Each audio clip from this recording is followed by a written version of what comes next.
Ezekiel 45, Israel fully restored, and the land around the temple.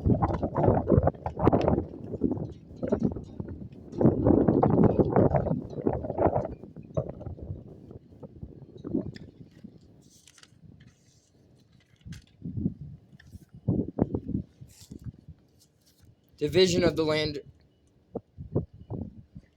around the temple. When you divide the land among the tribes of Israel, you must set aside a section for the Lord as his holy portion. This piece of land will be 8 1/3 miles long and 6 2/3 miles wide. The entire area will be holy.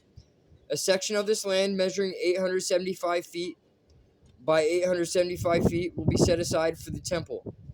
An additional strip of land 87.5 feet wide is to be left empty all around it. Within the larger sacred area, measure out a portion of the land 8 1/3 miles long and 3 1/3 miles wide. Within it, the sanctuary of the most holy place will be located. This area will be holy, set aside for the priests who minister to the Lord in the sanctuary. They will use it for their homes, and my temple will be located within it.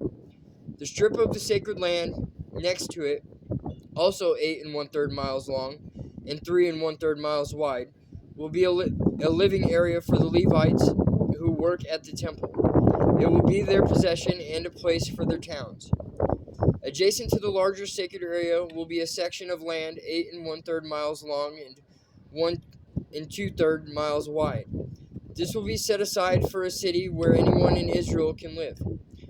2 special sections of land will be set apart for the prince. One section will share a border with the east side of the sacred lands and city, and the second section will share a border on the west side.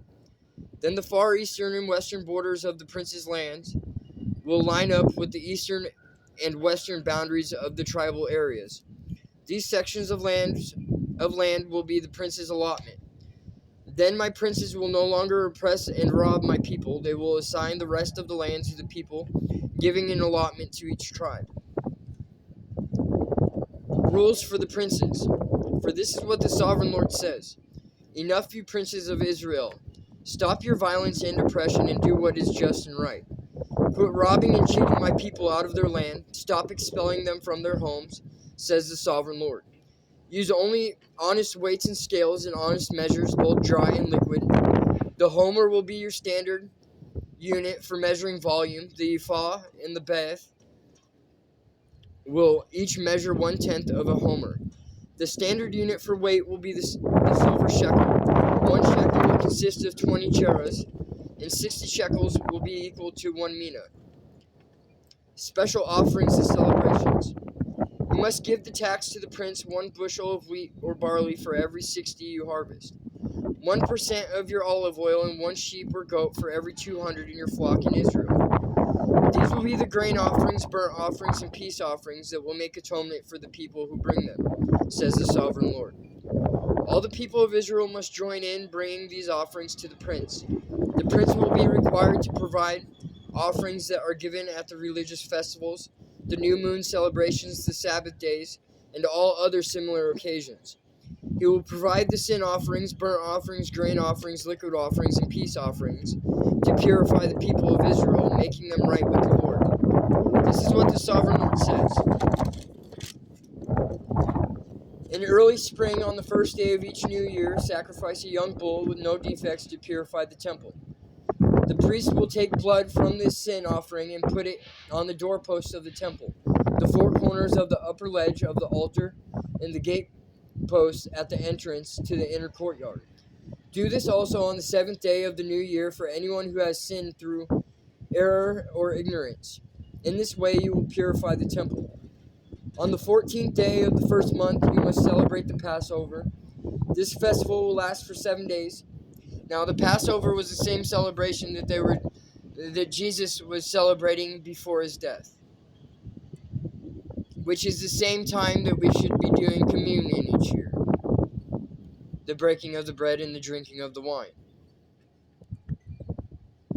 The festival will last for 7 days. The bread you eat during the time must be made without yeast. On the day of Passover, the prince will provide a young bull as a sin offering for himself and the people of Israel. On each of the 7 days of the feast, he will prepare a burnt offering to the Lord, consisting of 7 young bulls and 7 rams without defects. A male goat will also be given each day for a sin offering. The prince will provide a basket of flour as a grain offering and a gallon of olive oil, with each young bull and ram. During the 7 days of the Festival of Shelters, which occurs every year in early autumn, the prince will provide these same sacrifices for the sin offering, the burnt offering, and the grain offering, along with the required olive oil. In Jesus' name I pray, amen.